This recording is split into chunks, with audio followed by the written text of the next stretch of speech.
So welcome along to our first panel discussion. Um, and I just want to introduce myself quickly. I'm Sarah Seeger. I'm a body therapist and I live in Auckland. We've decided to kind of set this thing up as the world crumbles around us and we look for ways to get through, and we wanted to kind of share some experiences and just have discussions about what's going on in the world and how we can best navigate that. So I'm very happy to introduce my friends here, Shakira, who I'll ask to introduce yourself, and also Justina. So go ahead.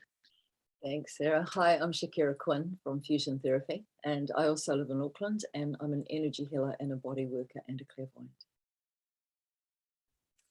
Hi, I'm Justina Frost. I also live in Auckland. I'm a Kundalini Yoga teacher and a meditation practitioner, and also specialise in wellbeing in the corporate setting. That's actually great, because that's kind of bringing in one element that you're possibly missing out of the crew that has come together. So every week we kind of intend to bring this panel together in twos or threes or whatever works for people, to discuss different things that are going on, different ways that we manage our own lives, different modalities of healing, because we think that as the world progresses, we're going to be seeing a lot of people wanting to look for new ways of living, and most of us are either straddling between two worlds or have kind of shifted into this more holistic way of living entirely. So I think most of us are, we're all living in the world, so we're figuring it out. But yeah, so tonight we thought we would talk about meditation, because it's probably one of the foundations of moving into a way of life that can be more fulfilling and much less stressful.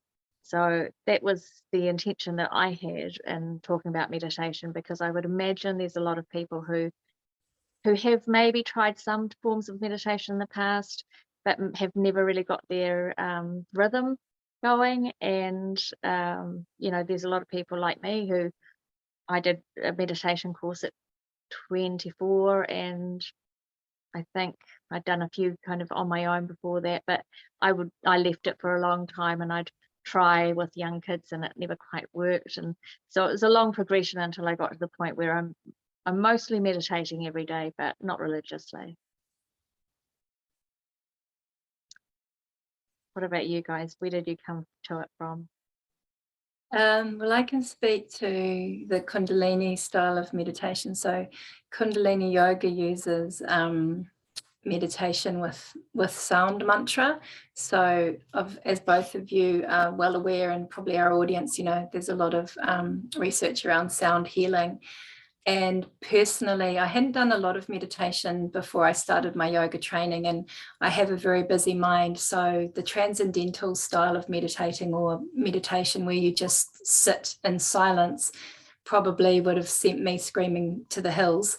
And I think the thing that I like about having a mantra, and often it's coupled with a mudra as well, a hand gesture, is it sort of gets us out of that, what we call the monkey mind, which is what the average person's living in day to day, is the repetitive thoughts, the to-do list. I've got to pick the dry cleaning up, or, oh my God, COVID, or whatever it might be. It's just these repetitive thoughts. Whereas as soon as you bring in a mantra, you're stimulating the pituitary directly by these 76 nadi points on the roof of your palate, which is the science behind when you bring the tip of your tongue to la, la, la, or whatever the sound is, you're automatically going to this pituitary here, and just that's the master gland. It's the sergeant major of the brain. It's just automatically activating that parasympathetic nervous system rather than the sympathetic, which we're in, the fight and flight. So personally, I've really resonated with that, because I love music and I love sound. And all of the mantras we use are obviously set at a certain healing sound vibration, much as a sound healer would use.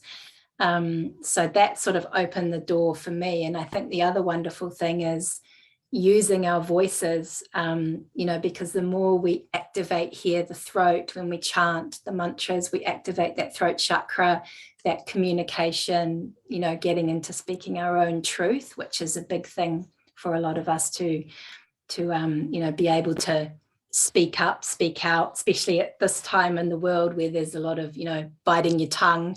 I think some people who actually, you know, want to speak their truth. And I find chanting the mantras helps me to, you know, be able to hear and honor my own voice, if you know what I mean.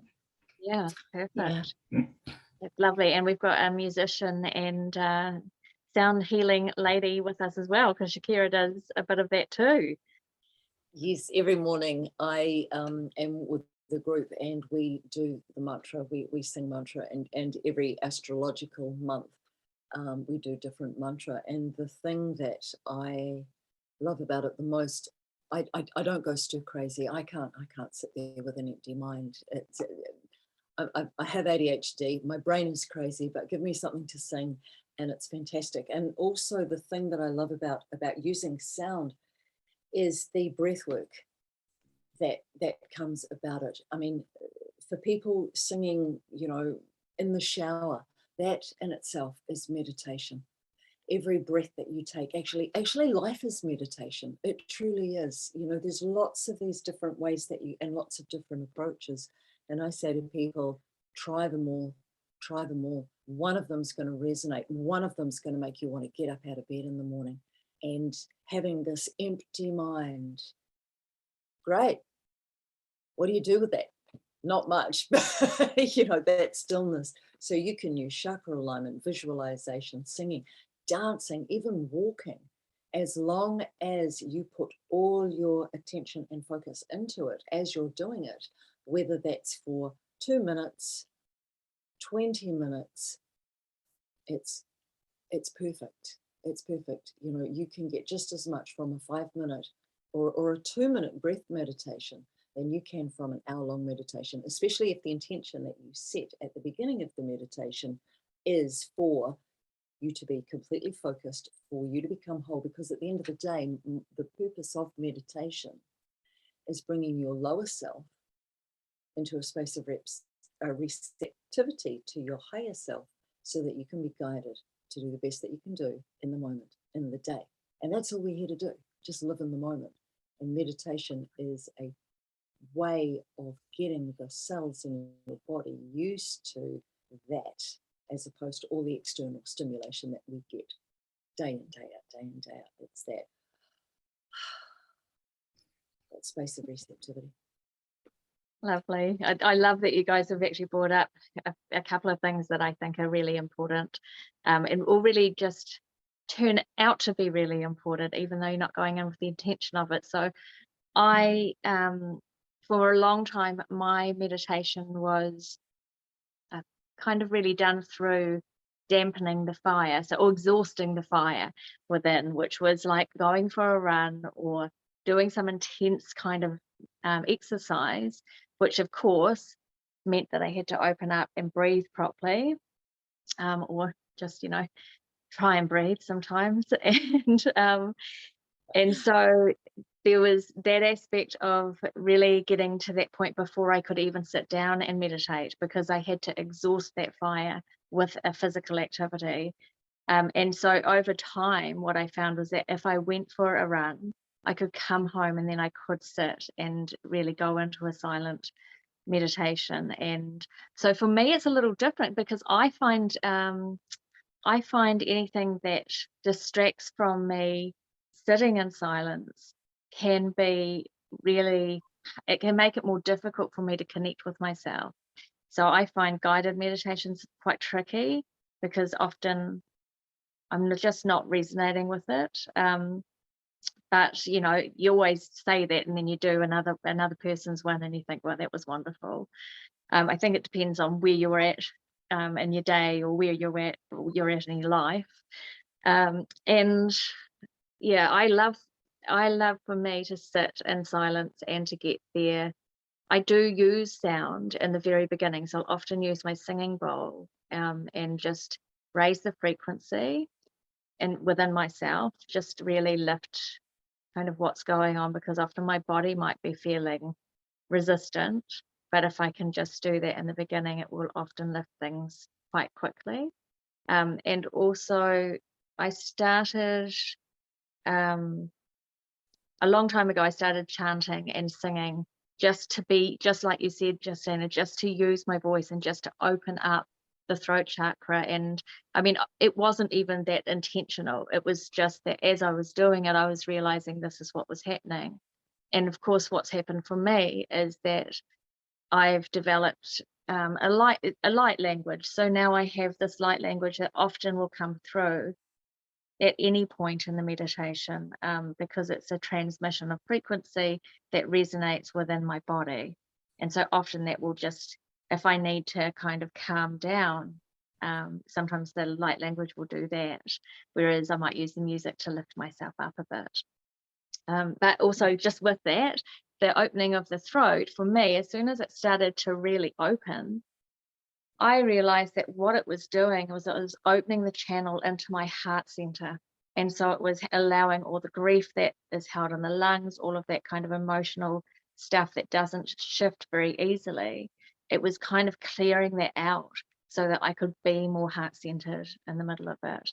And that's a lovely little nod to our title too. So we've decided to call ourselves Heart to Hearts. And I think that's really just one of the most beautiful resonances about this whole thing, is that we come together through our hearts to really connect and share.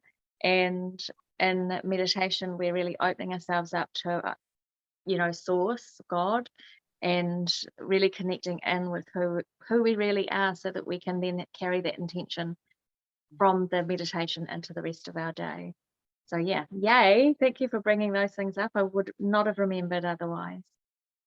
I think it's really interesting what you said about the running, because I'm a little bit the same, and Shakira touched on this as well. It's the conscious movement, but as you're running, it's exactly the same. You're activating and stimulating that heart chakra.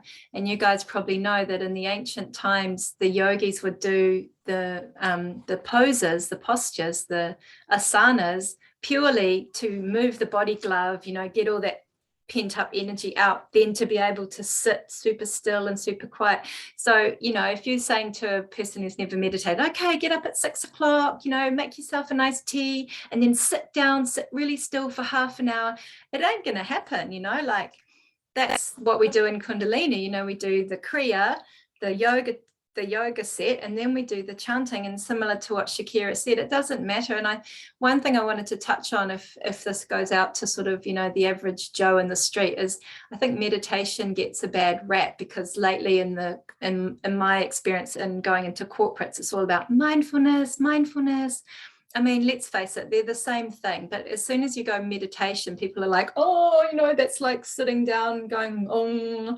But it's just as Shakira said, it could be going for a beautiful walk in the forest. It could be sitting on your deck with your tea, and it doesn't matter what it is. It's all a meditative experience if you're present in the moment. And it could start with 2 minutes. I mean, when I started meditating, you go for 2 minutes and then you're like, oh shit, I've got to go and do that. And oh, I've got to do that. And I get the chicken out for defrosting. And then you sort of keep bringing yourself back. And I always say, like, the mind is a muscle, and the meditation is like taking the muscle of the mind to the gym. You're not going to start out lifting 100 kilograms. You might have 60 seconds, 2-minute window of that sense of peace that Shakira was touching on.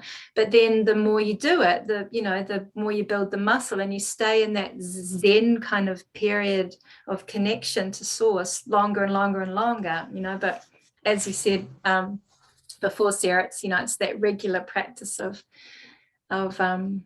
daily discipline.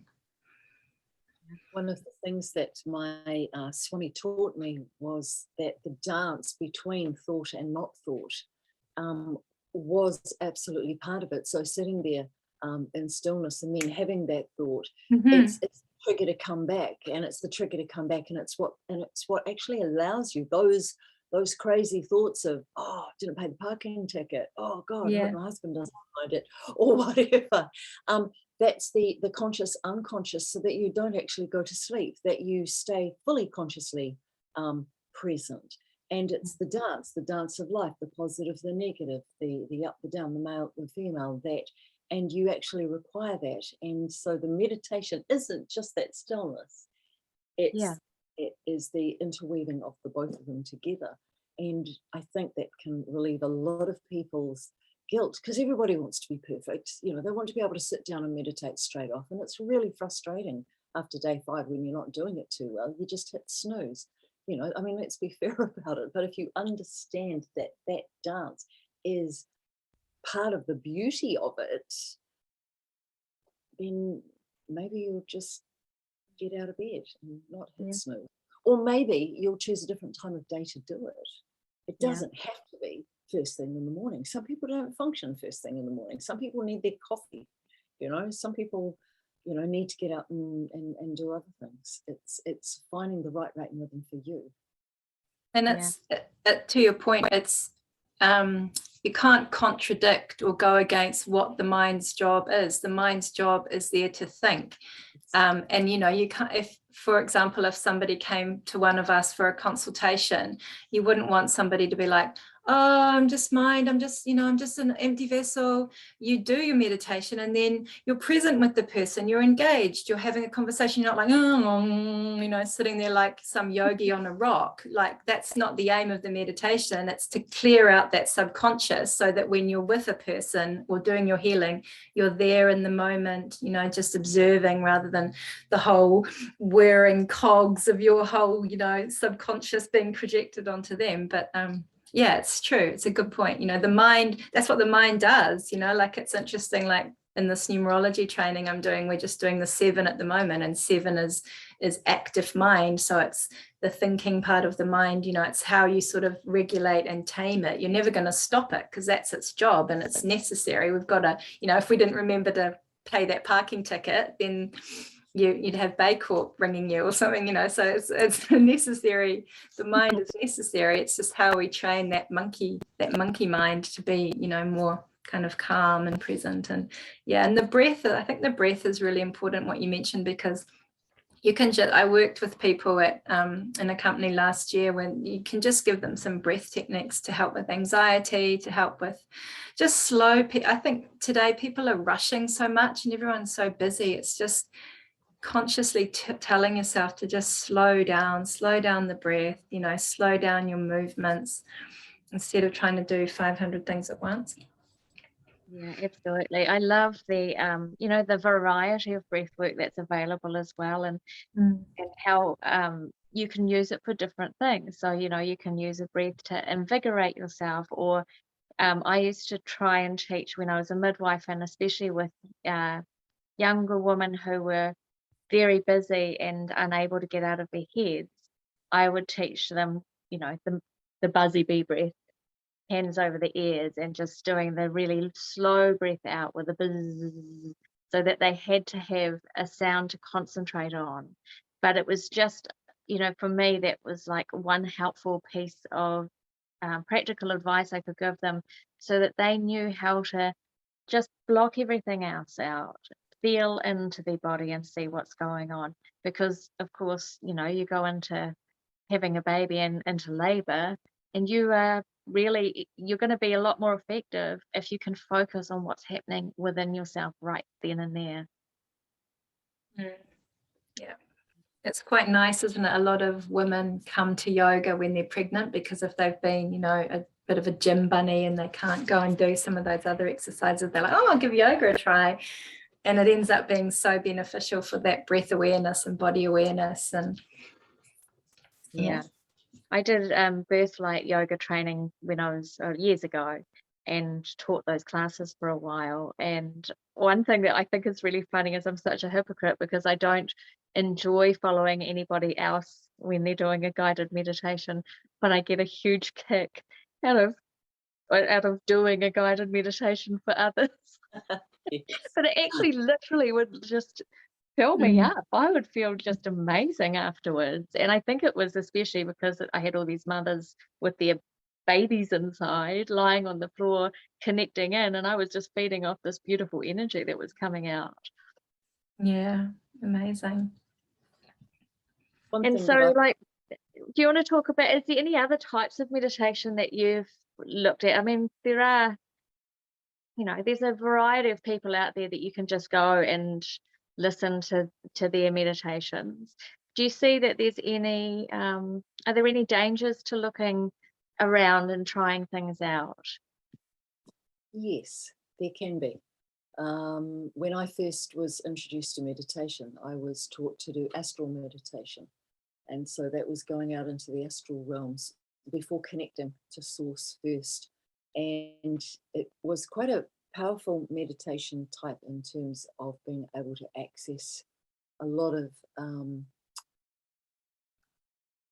a lot of my natural clairvoyant gifts. But it just opened me up to everything. And so I just ended up like this big vacuum cleaner, and I couldn't switch things off. And so I think when you're starting, it is a good idea to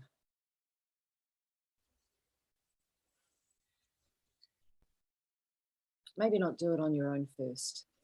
Maybe go on and go and do some classes or go and do things online, because I suppose you have to ask, why are you meditating? Are you just doing it to tick the goal box so that you're feeling good about yourself and, oh yes, I'm being a decent person, or are you actually trying to get something out of it? What is it? So that's all about intention, isn't it? Yeah, exactly.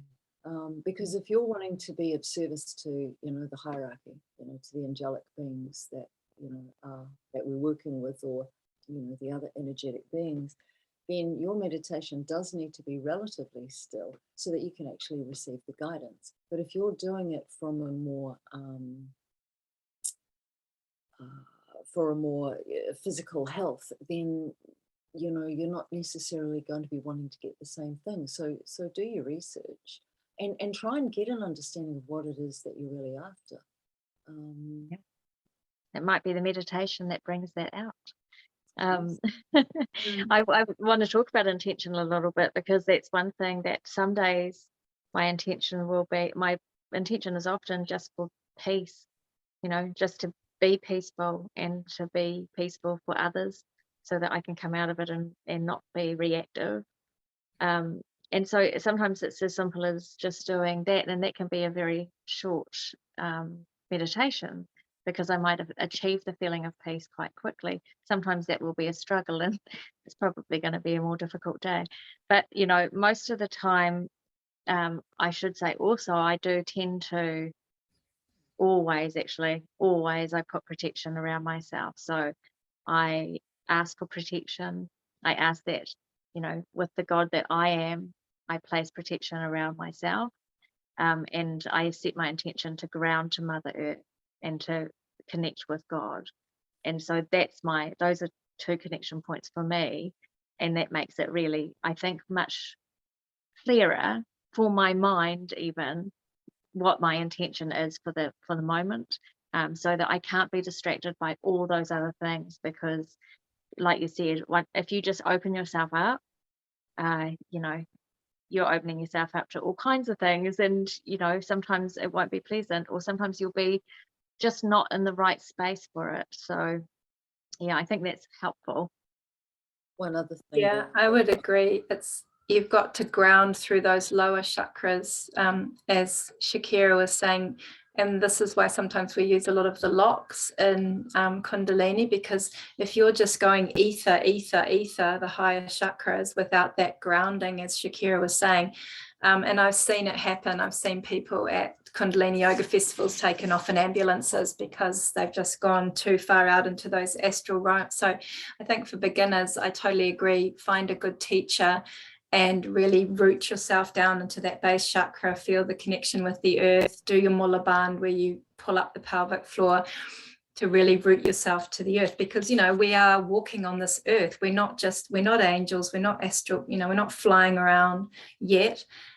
So what does my teacher say? We're a spirit having a human experience. So we're in this body, we're in this physicality, we've got to root down. And the other thing I would mention, which I found helpful for a beginner, is doesn't have to be more than a couple of minutes, but once you've done your daily meditation, keep a little journal of thoughts of you know, how you feel, because it's really nice to go back after a few months to sort of track the journey of how you are feeling each day after you've done it, and sort of seeing the progress of, oh, you know, I feel instantly calm, or, you know, I managed to stay in the zone for a little bit longer today, or whatever it might be.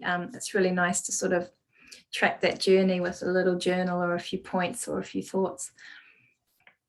One thing that also I experienced, and I have discussed it with a few other friends, when I was getting up in the morning when I had young kids, and, you know, mornings are chaotic, and getting straight out of bed and having a chaotic morning, I could cope. But if I got up and went into meditation and had this absolute bliss, the contrast when I came out of meditation, I ended up really not being a good mummy. I ended up yelling and screaming because that contrast was so, it was almost painful. And so I learned very early on, get the kids to school and then do a meditation. don't, yeah, it's not from the kids. Choose your times wisely. Yeah. Because bliss that you can experience really, just something to consider. So if it does happen, don't beat yourself up about it. There are lots of other people that have had that same experience before you. Be kind to yourself. Yeah. I also, the other thing I found when I started out was I'd often just fall asleep. It wouldn't matter whether I was sitting up, didn't matter where I was, I'd just fall asleep. And now, and actually last week I had 2 meditations where I basically ended up flat out, slept for about an hour and woke up feeling wonderful.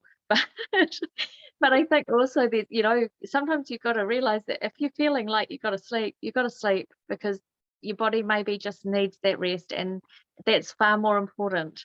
That's going to be far more rejuvenating for you than trying to keep yourself awake to do something, because you'll be fighting yourself every step of the way. And the healing will still happen, right? You know, Yeah. transmission still happens. Yeah, and that's another thing. I mean, I actually set an intention before I sleep every night now, because I think, why waste that amazing 8-hour window I've got where I'm going to be out there anyway?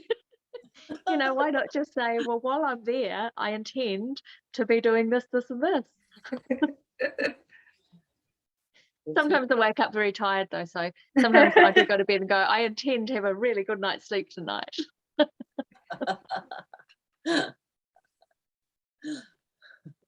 Oh, well, that's really, I mean, that's a good start, I think. We don't have to carry on and flog a dead horse, because I think we're really getting the idea of things, and it really just opens you up to new ways of looking at it, and, you know, other people's experiences, because we all come to it differently and at our own time, like everything else.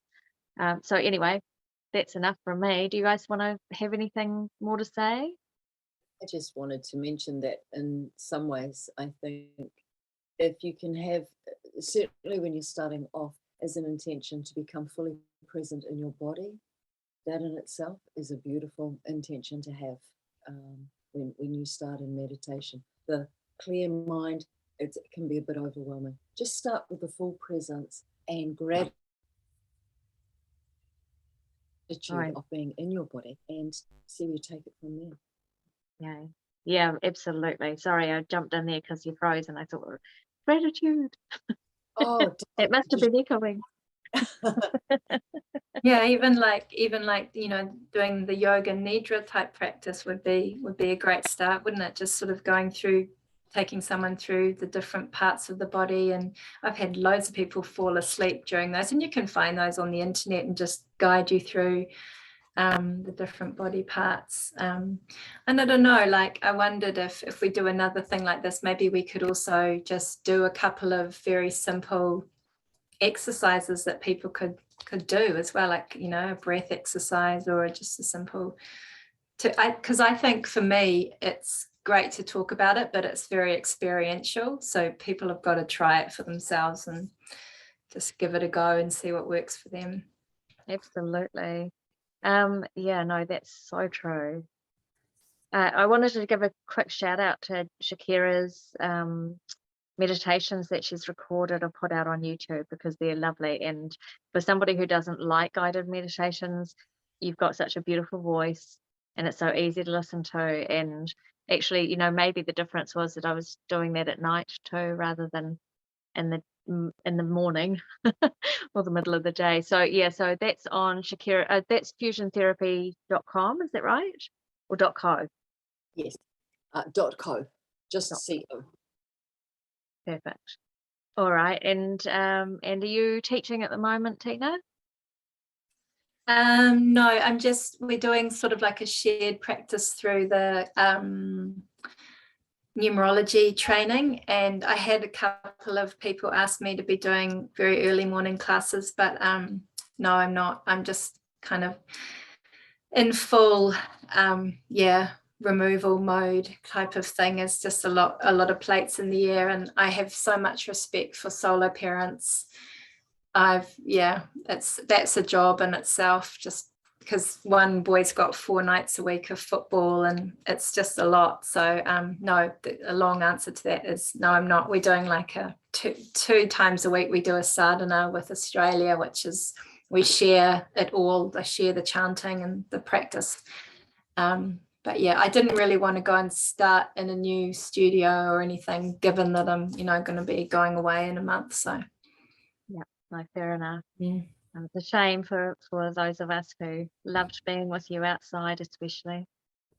Yeah, well, thankfully for Zoom, it'll still it was a shame actually, because there was a corporate company out in Papakura who wanted me to go out there and do like a meditation and yoga, and then also cook a vegan lunch and sort of talk to them about plant-based eating.